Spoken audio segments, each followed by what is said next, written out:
It was late afternoon when my friends and I decided to explore the abandoned forest on the outskirts of town. The sun was low, casting long shadows between twisted trees. The deeper we went, the quieter it became. No birds, no wind, just the crunch of leaves beneath our feet. At first, we laughed, telling ghost stories to keep the mood light. But soon, the laughter faded. Strange sounds came from the underbrush, soft rustling whispers, barely audible. Then we saw them. Dark shapes moving quickly between the trees. Not animals, not humans. Tall, thin, almost skeletal, with glowing eyes that reflected the dim sunlight. We froze.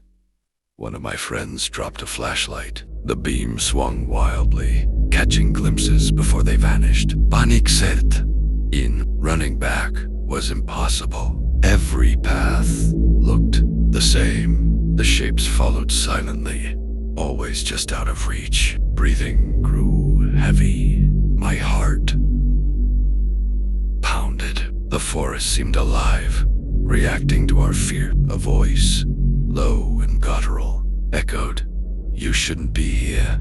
We clung together, whispering prayers. The creatures were patient, watching, waiting for us to make a mistake. As night fell, we stumbled onto a clearing. In the center lay an old moss-covered cabin. No windows. The door was slightly ajar. Something inside moved. Something breathing. I wanted to run, but my legs wouldn't respond. Then, the sound of footsteps circled us from every direction. Every time we tried to move, the footsteps matched us. The creatures were laughing, hollow, bone-chilling. Dawn finally broke. When we escaped, the forest seemed calm, innocent, but the images of glowing eyes, whispers, and that cabin remained burned into our minds. We never spoke of it again.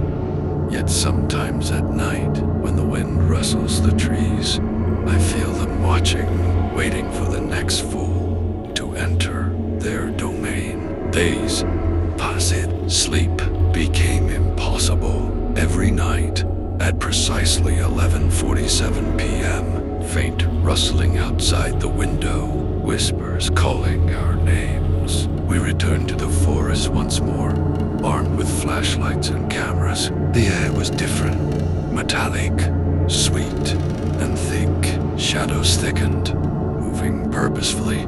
Figures appeared, tall, skeletal, glowing eyes. They didn't run.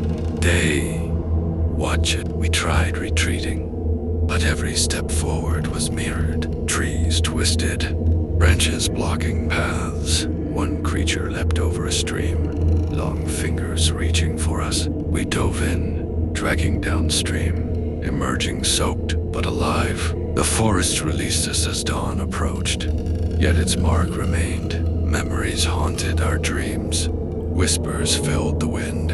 Research revealed decades of disappearances in that same area. Every story mirrored our encounter. We went first, nor would we be last. Forest and creatures waited. Every night, soft rustling, faint whispers. A voice saying, "You shouldn't be here." Escape was never guaranteed. Asterisk, asterisk, even when far from the forest. I sometimes hear those whispers. They follow, patient and hungry, counting the moments until we return.